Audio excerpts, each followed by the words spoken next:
मराठवाडा बहुजन विकास आघाडीचा डॉक्टर बाबासाहेब आंबेडकरांचा रमाई घरकुलचे 5 लाख रमाई घरकुलचे 5 लाख सुशिक्षित बेरोजगारांना नोकरी सुशिक्षित बेरोजगारांना नोकरी झोपडपट्ट्याला पीएल कार्ड झोपडपट्ट्याला पीएल कार्ड अरे मिळत कशी नाही मिळत कशी नाही अरे मेरे भैया बोल मेरे भैया बोल मेरे भाई जातिवाद पर तारीखशाही पर बोल मेरे भाई जातिवाद पर तारीखशाही पर पूर्ण झालं आणि 1965 मध्ये तो निवाडा लवाद जो आपला पाण्याच्या संबंधाने जो लवाद नेमला होता त्या लवादानं आम्हाला 81 TMC पाणी मराठवाड्याला मध्य गोदावरीला दिलं होतं, परंतु ते पाणी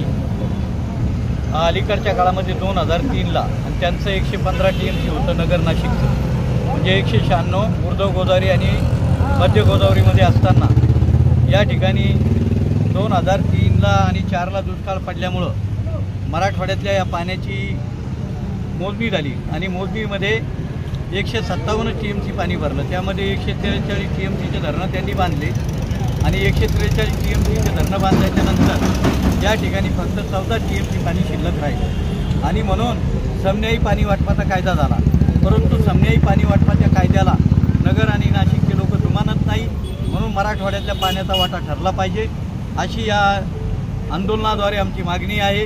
दुसरी मागणी आमची अशी आहे की जे धाराशिव, लातूर आणि बीड या जिल्ह्यासाठी 23.66 TMC पाणी आम्हाला मंजूर होतं, परंतु त्यामध्ये विलासराव देशमुखांनी मंजूर केलं होतं, त्यापैकी फक्त 7 TMCवर कृष्णा मराठवाडा सिंचन योजना चालू आहे आणि म्हणून आता 16.66 TMC पाणी आम्हाला मिळालं पाहिजे ही आमची मागणी आहे।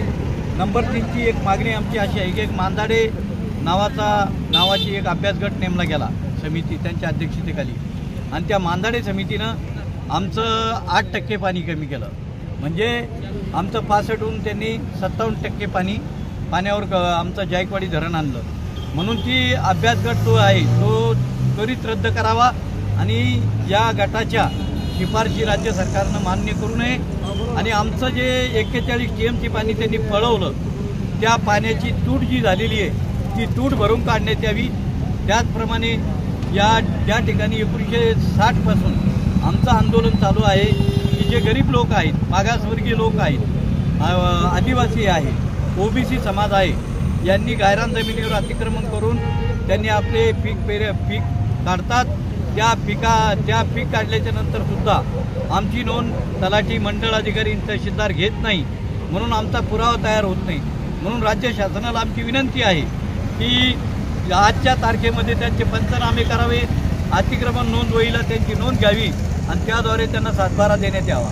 त्याचप्रमाणे अतिक्रमण, निवासी अतिक्रमण जे आहे ते गावठाणामध्ये 500 मीटरची हद्दवाढ केलेली आहे, ती 1000 मीटर करण्यात यावी आणि गावठाणातले सर्व अतिक्रमणं मंजूर करावे।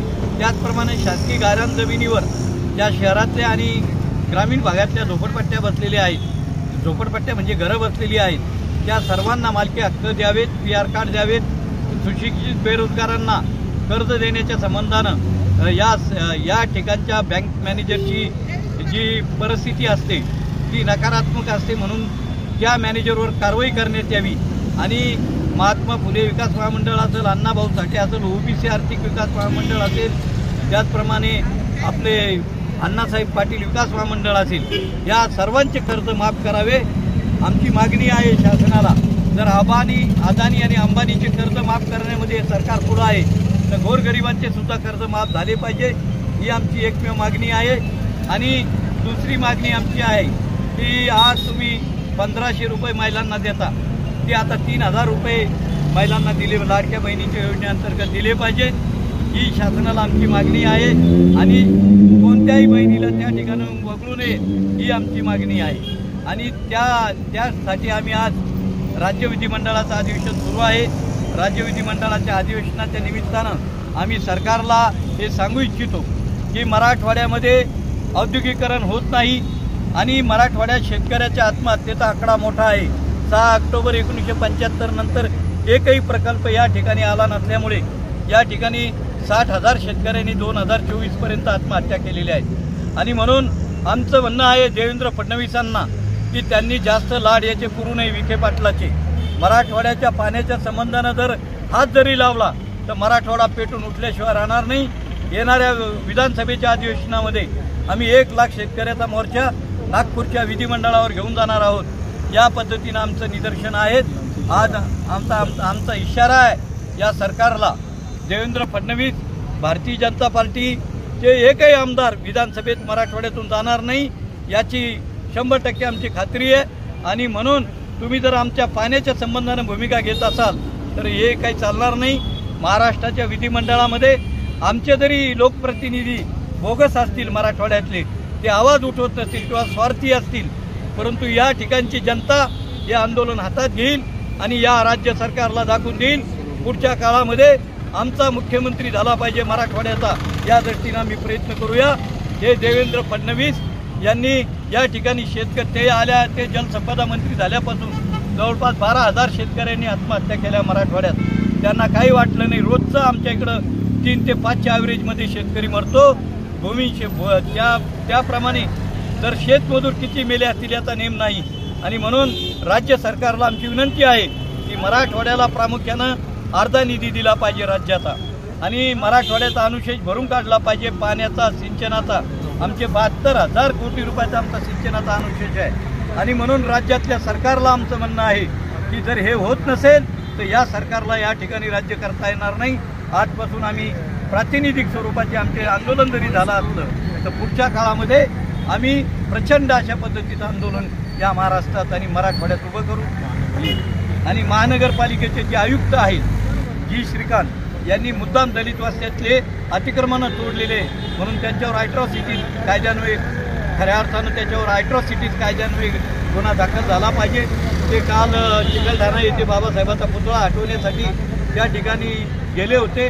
त्याचप्रमाणे त्यांनी डॉक्टर बाबासाहेब आंबेडकर प्रवेशद्वार जे आहे संजयनगर मुकुटवाडीचं ते तोडलेलं आहे।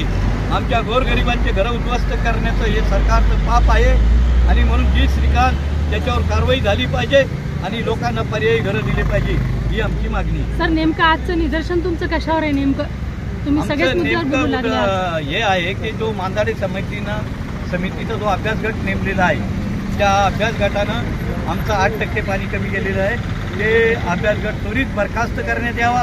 आणि दुसरं आमचं जे पाण्याची तूट आहे तर पाण्याची तूट आमची जी आहे ती जवळपास 140 TMC आहे। आमच्या पाण्याचा वाटा ठरवला पाहिजे ही भूमिका आहे। त्याचप्रमाणे गायरान जमिनी नावावर झाल्या पाहिजे ही सुद्धा आमची भूमिका आहे। अतिक्रमण आमचे सर्वच प्रश्न महत्त्वाचे आहेत। आम्ही गरीब लोक आहोत या महाराष्ट्रामध्ये आणि म्हणून आम्हाला न्यायासाठी आम्ही आता आंदोलन सुरू केलेलं आहे।